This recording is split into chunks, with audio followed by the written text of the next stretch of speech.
today's life. Um, I want to say thank you so much to everyone who has joined the live. Right.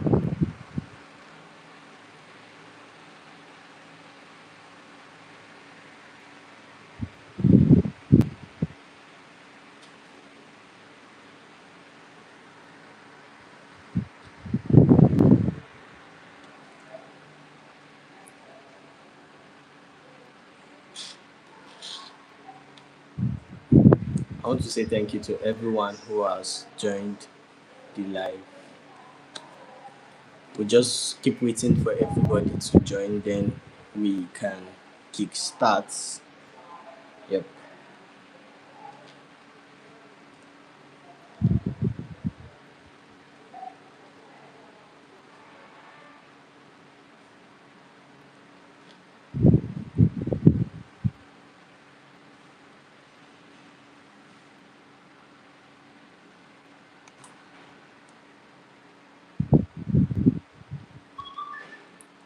So if you're joining us for the very first time, my name is Oluwatobiloba, the founder of Gospel Entertainment Network.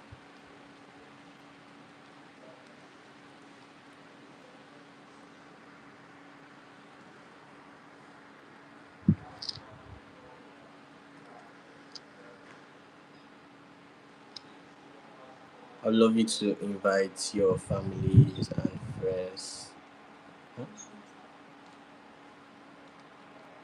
Yes, so we are YouTube. We are only live on YouTube.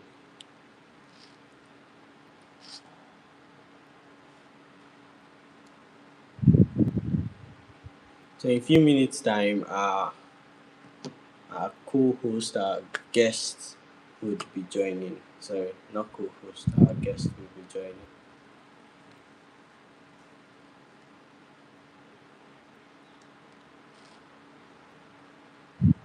Kindly invite somebody that you know. Tell that person you are meant to be here.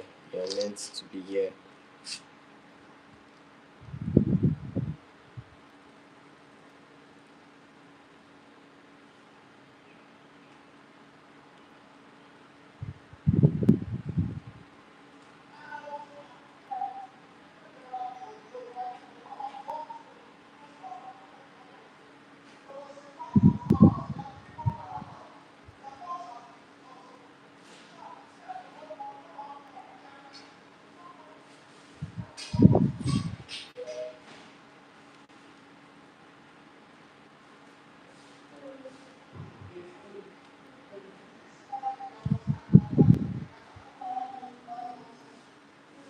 Hi, you're welcome to Gospel Entertainment Network.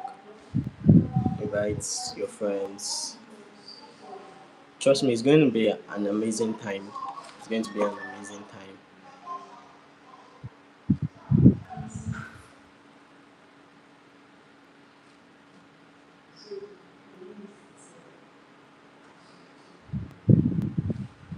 So, in a few minutes, our guest is going to join us in a few minutes. Don't forget to like and share and also subscribe. Wow.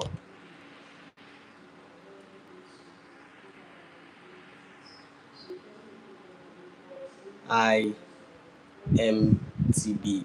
Yeah. Hi.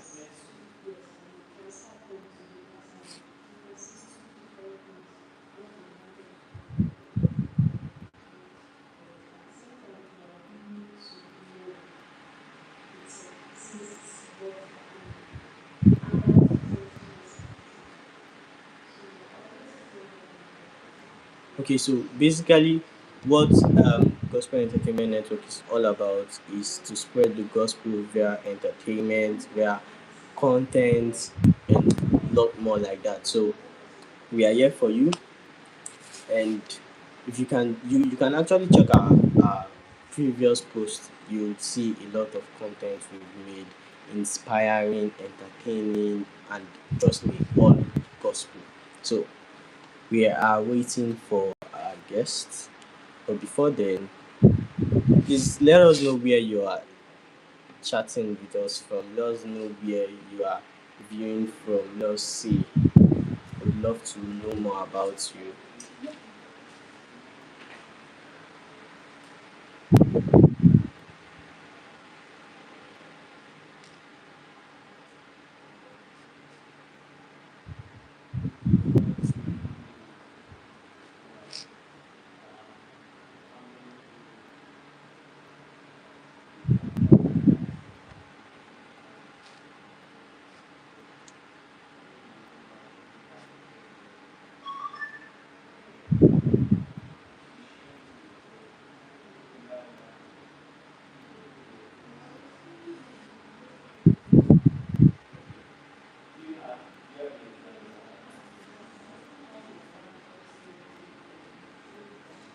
Don't forget to keep following us on all social media handles at Gospel Entertainment Network. Yeah.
Let us know where you're watching from.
Okay, so before our guest will join, right? I really would love to say this. In a world where there is full noise, there is a lot of noise. One of the greatest ways to fight our battles is by paying deaf ears to this noise and looking up to God, right? So it's by paying deaf ears to this noise and looking up to God. So fear is louder than faith. Most of the times, we tend to have anxiety. We tend to have more fear. We we then we lack faith. Most times, fear just gripping our heart, and instead of us to be strong in faith, instead of us to be um, um, pushing more to faith, we tend to have fear, we tend to have anxiety, and other things like that. So, how do we hear from God and reduce anxiety, reduce fear and other things? Now you must understand that his voice comes with peace, his voice comes with clarity, his voice comes with conviction, his voice comes with direction, and his voice comes with wisdom. So let's take it one after the other. You must understand that God's voice comes with peace. Yes, God's voice comes with peace. And secondly, it comes with clarity. You would have this clarity in your heart. Excuse me. You have this clarity in your heart that, oh yes, I know these things. I can do these things because you have seen, you've seen peace on every side, and you've also enjoyed clarity. There's no time God will speak to you and you'll be deaf to it, or there will be no clarity in it. Every time God speaks to a person, there is clarity. Okay, so guest is here.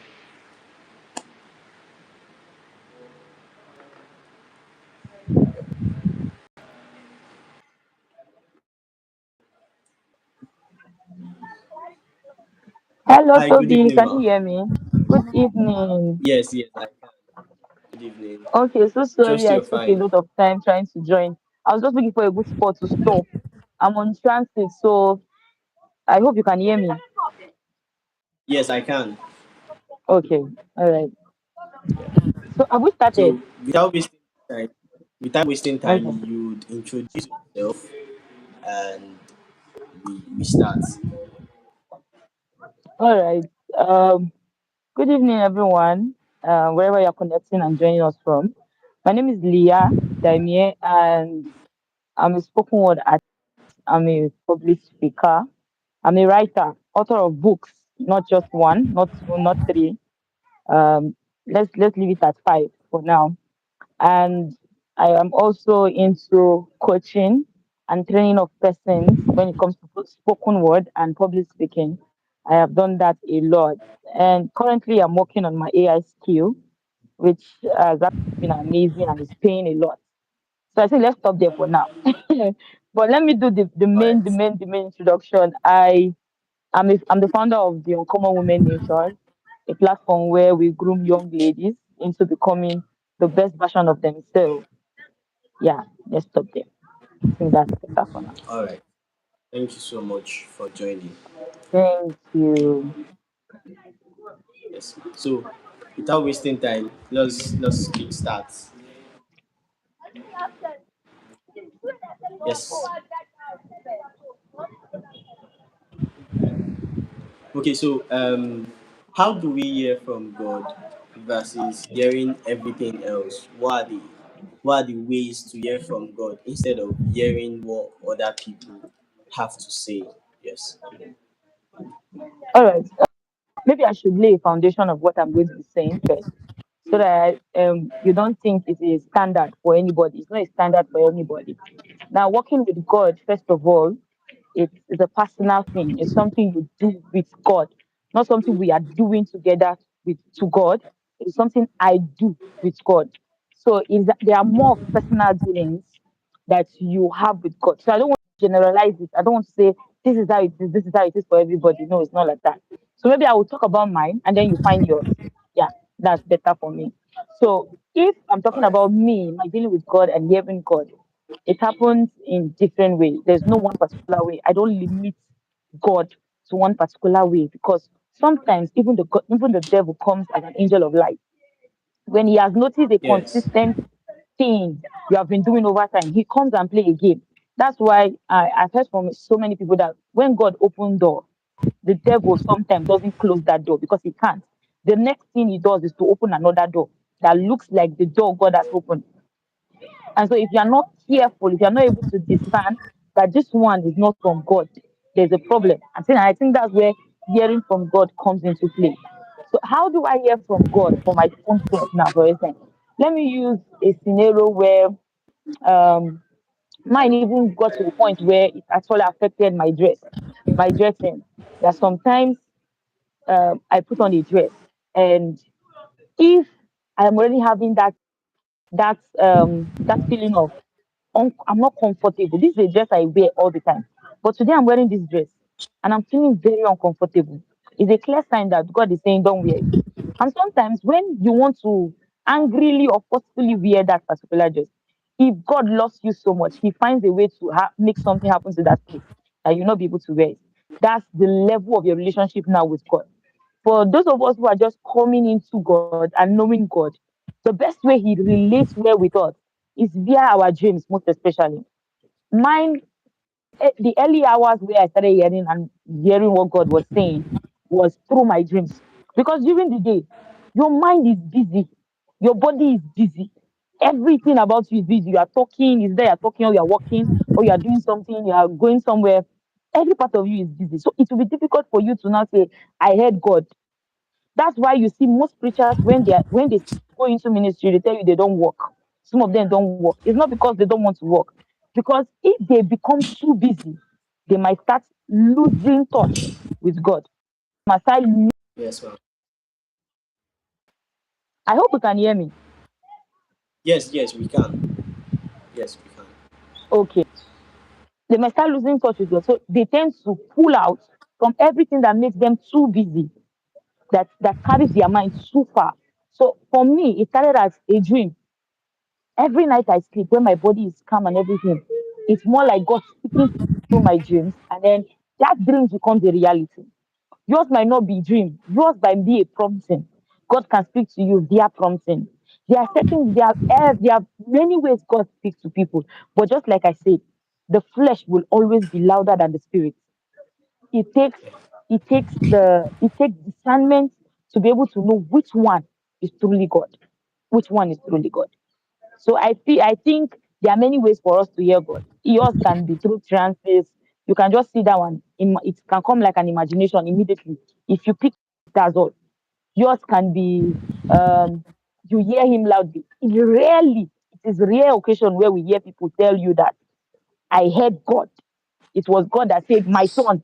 You hear this most especially from people who have a longer walk with God, because over time they've understood God. And God no longer, they now know his voice. God no longer try to find a way. He can just talk directly to them. For me now, I will not lie to you. I've not heard God tell me clearly, like with a loud voice. You'll be like the way your mother will shout at you and tell you, hey, clear.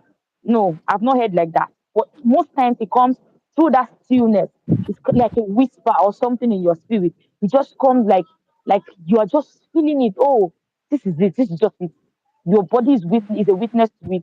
Your mind is a witness to it. Your eye is a witness to it. So there are different ways God speaks to us. So let's not limit it to just one. So if you've noticed yours consistently has been you seeing vision, then you should hold on to seeing vision, and make sure you pray a lot, because sometimes, like I said, the devil finds a way to demonstrate or to come as an angel of light. Always. Not once, not twice. He will always come as an angel of light. So that's what I have to say for that one now. All right. Thank you so much, ma'am. So we have this question: How What are the necessities? What are those things that I need to hear from God? Do I need an external force, or do I need an external object to hear from God? What are those things I need to hear from God? Okay. Um, Let me start by saying, if you are talking about external factors, I would say, okay, if Yes. you have people that are spiritual around you, for instance,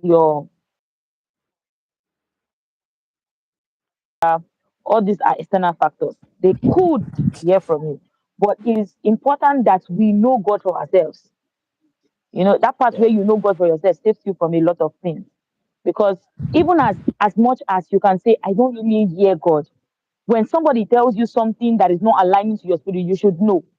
There are times I have Yes. mentors, I have spiritual fathers, I have people I run to, I have people I talk to. There are times they tell you something and they tell you things. You don't tell them immediately that this is it, or me, I'm not going, I'm not doing that. You will say yes, you will accept it. You go back again to God and be like, okay, God, this is it, or should I go ahead? If it doesn't align with you, you don't even need to explain. Just be quiet about it. You don't need to go back and start doing, no, it did not work, it did not do this, it did not do that. There should be a weakness in your spirit when people say things to you, when people give you advice, when people give you yeah, I think advice is the best thing to say. Counsel, yes. When people give you counsel, you should be able to have a witness in your spirit that yes, it's true, yes, it's good, yes, it will work for me, for before you do them. So there are need for external forces because most times, just like I said, our spirit, our flesh is too busy to allow the spirit to find expression. So sometimes we might not really be able to capture what God is really saying. And for God to help us, He has to find a way to bring somebody. It might not be, sometimes it might not even be somebody you know. It might be somebody that is a stranger to you, but the person will say something that will hit you so hard, and you'll be like, hi, this person was really talking to me. This person has really carried my mind to something. So it doesn't have to be one particular person, but it's important that you have somebody over you, like a spiritual covering, spiritual pastor, somebody that you know knows God, that can be able to communicate God's heart to you. I think those are the external factors that can help you. But factors that have to do with objects, I don't know about that one. If you are using objects to want to communicate to God, you have already started entering witchcraft because I don't. You said that if you said that you want to cut leaf and you want to keep cupboard on the ground to to do incantation, those ones now are becoming demonic. So, but if it's via people, I recommend that too. If you know them and you know they know God, I recommend that too because God sometimes talks through men to men. So yes. All right. Thank you so much. Going to the next, we have handling peer pressure without losing yourself. Handling peer pressure without losing yourself. So, what do you think? What's your take on it? How can we handle peer pressure without losing ourselves?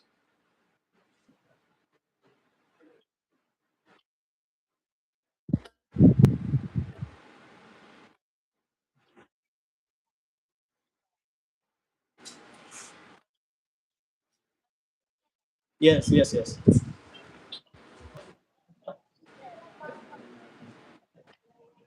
Okay. I love talking about peer pressure a lot because I was once a teacher.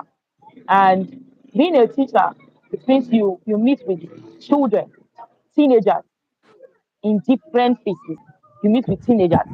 And peer pressure most times comes from that teenagehood. And then if you don't handle it well, it grows with you into adulthood. It grows with you into adulthood. This is the foundation is that teenage age where you tend to hang out with people that are of the same class with you, people that are of the same how they put it now, people of the same age with you, and all those things. If you don't handle it there is a big problem when you become an adult. Now, the world itself is competitive. I tell you, and I lie not. In fact, the online space has made it more more hard to even counsel people or to even talk to people, because when you go online now, a lot of people are claiming what they are not. A lot of people are demonstrating who they are not. I am into social media influencing, and sincerely, to some extent, I have some influence with people, and there are people I've related with online, and I Is it coincidentally I should say it, or unplanned? I unplannedly met, if that English is correct, then let's use it. If it's not, let's add it to a dictionary. Without plan, I met some of them in where they were never expecting that I was going to meet them. And I can tell you the truth that the lifestyle they portray is not what they portray online, is not what they are living. It's not what they are living. So imagine you having such person as your friend, and every day you come online, the person is showing you that I have it all settled out, I have it all figured out, and you're already there thinking and believing that my life has spoiled. This is why most of us, when we see things online, we go back to God.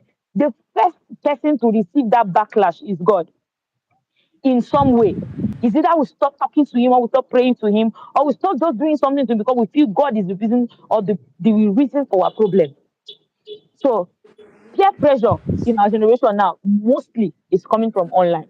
Let's not try to say, oh, what about our neighbors? Those neighbors too are online. There is no way you will tell me that your neighbor, you don't have his number, he's posting something, he's doing something. The pressure is always, or is mostly online. So if we want to talk about peer pressure and how to deal with peer pressure, we must move and narrow down to identity. I have suffered from peer pressure before. While I was in secondary school, from SS1, I suffered peer pressure from my friends. Pressure, the relationship pressure where every single person that was in my clique at that particular point in time, they had boyfriend.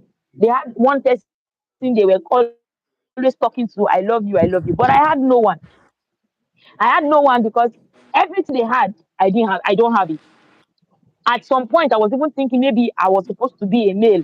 God mistakenly made me a female because everything, my body was not out. There was no breast, there was no, the way I was even looking, nothing was just, it was not just looking okay.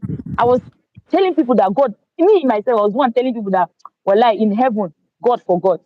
He had finished everything. He forgot to just put the last thing that will make me a man. And then he just throw me down on earth.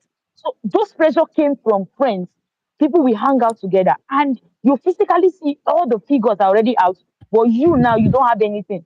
And when people come, or the boys want to come, they are always moving towards their direction. And nobody was coming towards my direction. So that pressure started from them. So by all means, I wanted to have one person I could say, this is my own also. This is my own also. That pressure started like that. But from primary school, I mean from secondary school, not primary now. From secondary school, I had parents who helped me deal with pressure. And the way they helped me deal with that pressure was that they didn't send me. You know that part where you come back home and be like, Mommy, I want to buy this shoe. And they tell you which shoe is that. And you say you show them the particular shoe. And they ask you that what they give you reason, they ask you for a concrete reason of why you want that particular shoe. And when you can't give the reason, they tell you there's no need for it. Use the one you've been using. There's no need for it.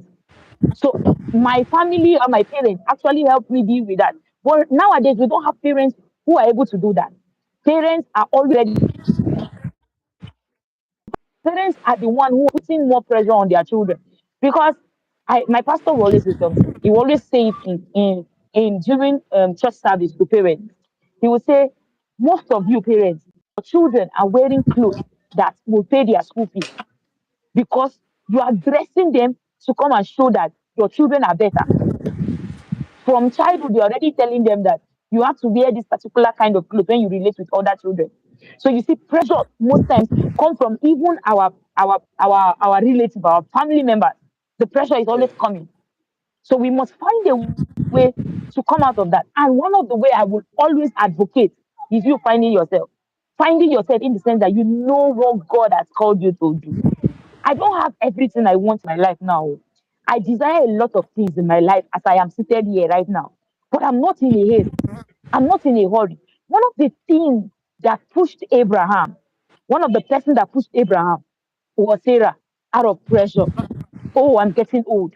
Abraham, we have to do something. Abraham, we have to go. Abraham, what about Haggai? Why not just try with Haggai? We should have at least, even if it's not coming from my womb, it should come from somebody else. Haste. Haste will always,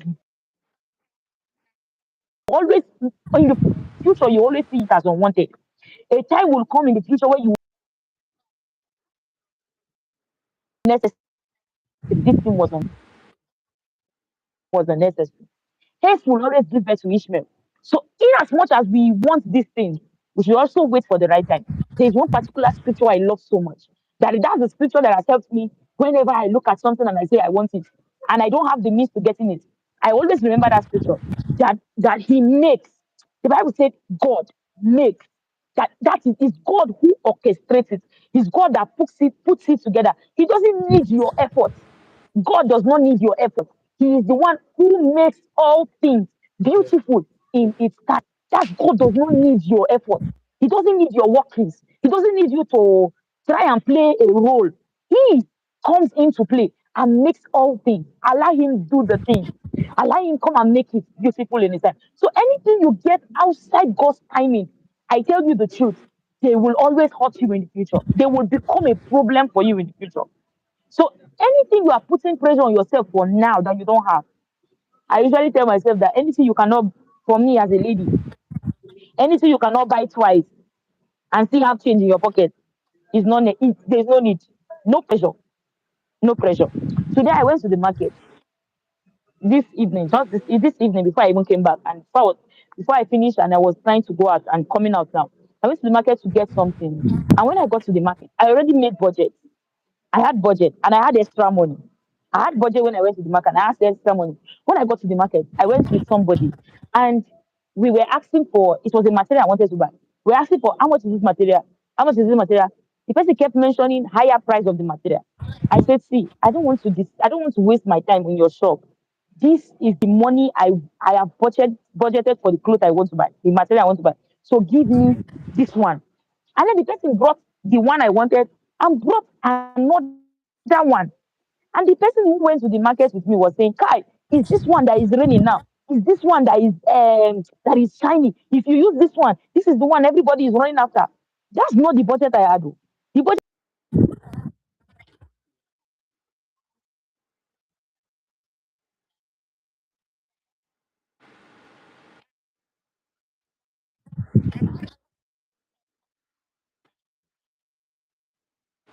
no pressure.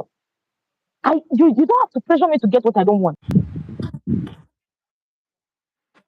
The person that went with me to that market, where I will wear that clothes to, and she buy the other one that she's shouting everybody's wearing it.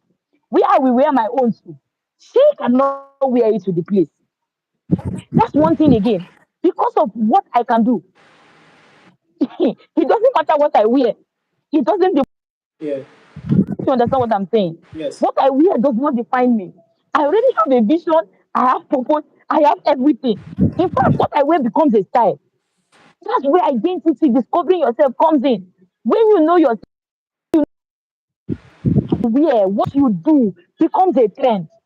You don't have to follow the trend. You become the trend. Oh Jesus! I don't know if we are getting what I'm saying today. You don't have to Yes. become it. You don't have to follow it. You become it. Naturally, you become it. It's because you are finally understood the kind of personality that you are, that you represent, what you represent, and what you do. Okay. So one of the way we fight pressure is knowing who we are, having an identity for yourself, finding your purpose, discovering yourself. You don't have to fight over anything. Working in your assignment, working in line with God. That's one of the way you overcome these things. Amazing. Thank you so much, ma. Thank you so much, ma. So without wasting time, this is the last question. It says, how Okay. can we find community in a disconnected world? How can we find a community in a disconnected world? Okay. How can we find a community in a disconnected world? Yes, ma'am. Now this particular question, the moment you are talking now, it just came it just dawned on me that there's a lot of communities. In fact, there's a lot of communities. I have issues with knowledge in this our generation.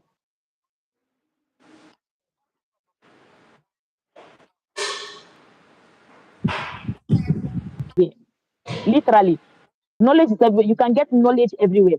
In our generation today, we have more teachers than Yeah. learners. We have more teachers than students. We have more people teaching than more people learning. Everybody has become a teacher all of a sudden. the zeal to make money has clouded a lot of people when it comes to knowledge. That zeal to make money. So we no longer have people who stay to understand things. The moment they get it, they are running with it. There is a particular scripture I grew up learning and knowing how to read. It's Habakkuk chapter 2, verse 2. The Bible said, write the vision, make it plain, so that he that will read it, the person that will read it, will run with it. Write the vision, make it plain, so that he that readeth it, it's not even you that will read it, or you that write it. It might not be you that even wrote it that will read it. He said, anybody that come across what you have written as vision, the person can run with it. Just like I introduced myself from the beginning, I said I run the Uncommon Women. The Uncommon Women is a platform for ladies, just ladies. There was a time I had issues with my phone. I couldn't come online for over 3 months. I was not online. I was not. I'm the founder of the meeting of the community. Oh, I was not online for 3 months. But I tell you, and I like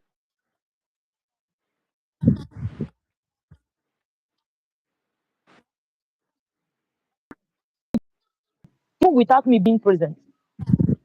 So active. Now that's because there is a vision that has been written out. There is a vision that is clear. There is a vision that if you read it, you can run with it, even if you are not the owner of the vision. Yes. So these ladies now, they came around and I had to spell everything out. I said, this is the Uncommon Women. This is what we do. This is what we represent. This is where we are going. This is where we are heading to. This is our mission. This is our vision. It became a lifestyle for everybody. Everybody became the owner of the platform. Nobody is the head. If it comes to the Uncommon Women, if they don't say it's Leah that is leading it, if you hear one of us speaking, you will think that's the person who wants the vision.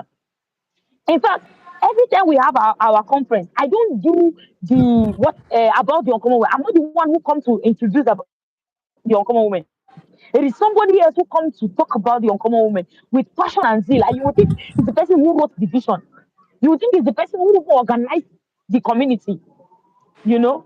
So when we talk about community, I think you should find where strengthens you. Don't just be a follower, and don't just have followers. Have supporters.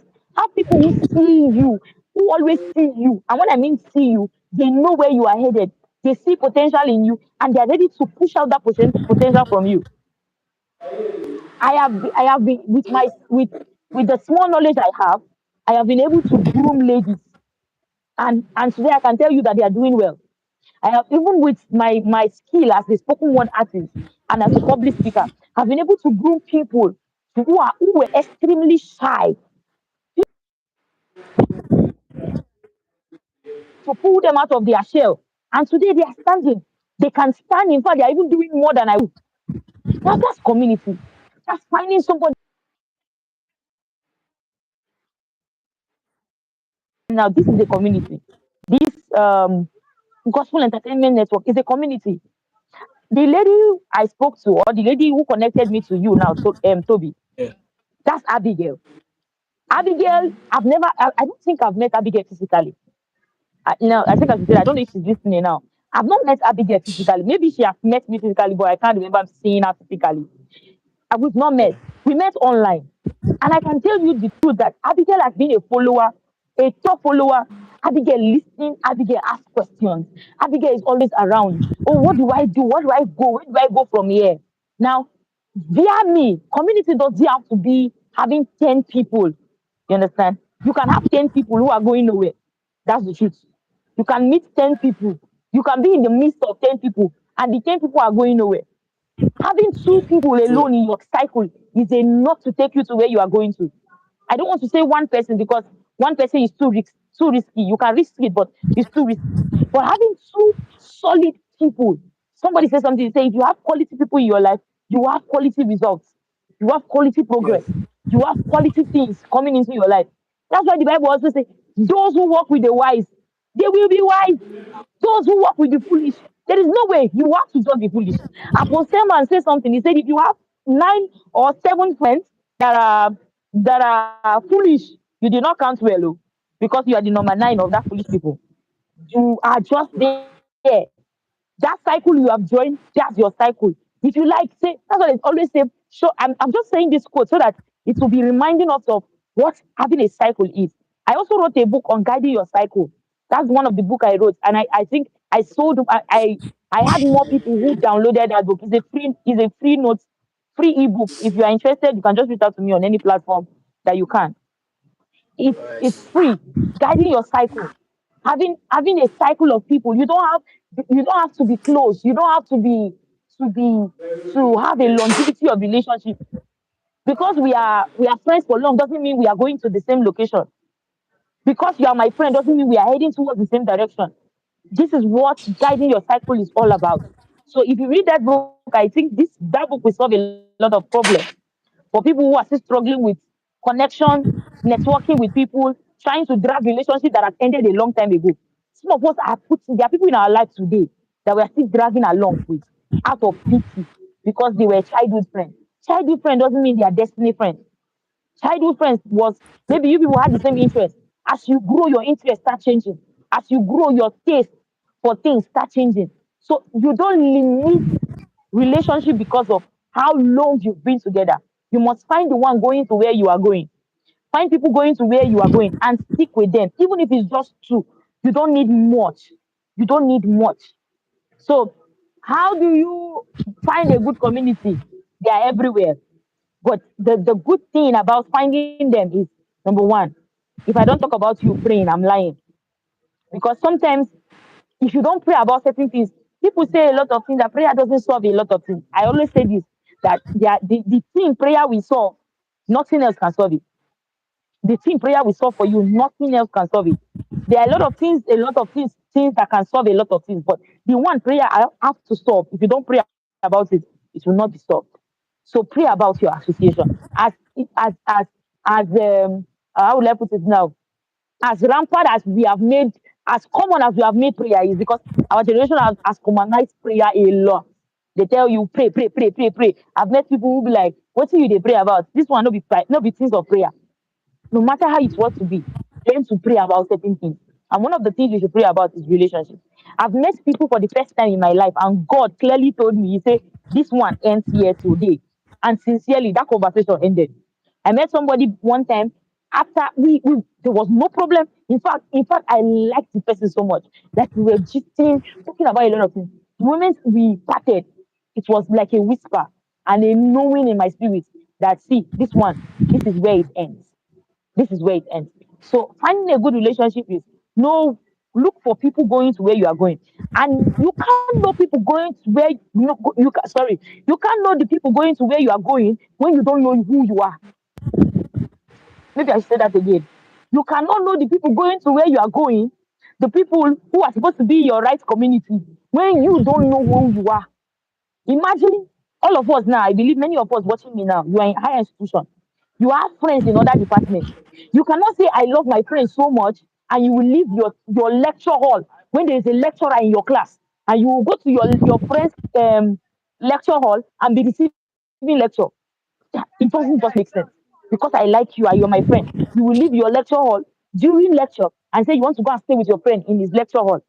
That's just being I don't know which English to use. So you must find the people going where you are going and stick with them.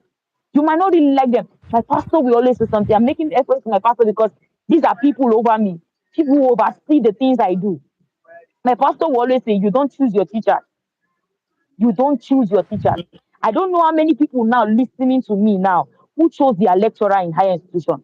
If you are here and you went to your dean or you went to the VC of your school and say, me, I am in the business department. There's a lecturer in the business department that I don't want. I don't want that lecturer to teach me. None of us did that. In fact, you don't like how the man talk, you don't like how the man look, you will sit in that class and you will listen to him.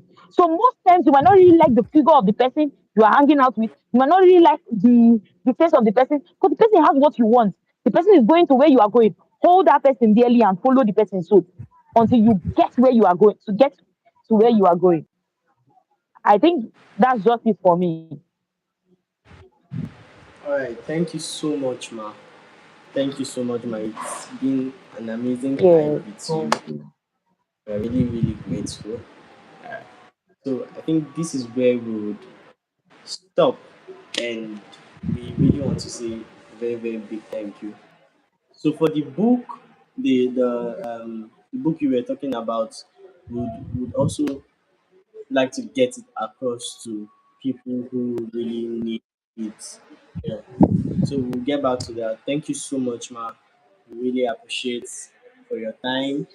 Maybe I'll just send you the link. It's on seller, so you just download. Yeah, I'll send you. It's free. Oh, all right, Ma. All right, Ma. Thank you so much, Ma. Thank you so much, Ma. So, do we have any question before we? Is anybody Okay. asking any question?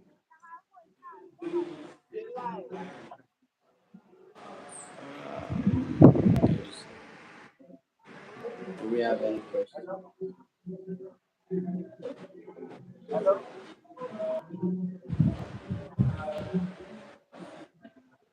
I think there is none.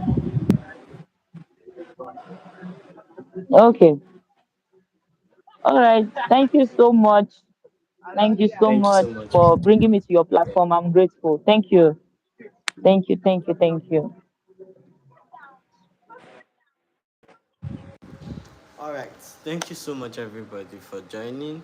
We've spent, I think, about 35 to 40 minutes thereabout. I want to appreciate everybody that has joined so far. Esther, MTB, um, Sparksphere Creatives, Tomilola, right? Um, Satimi Sky, thank you so much. Sir David, thank you so much. I really, really appreciate. We'll see more next month by God's grace. So have a wonderful time. Bye.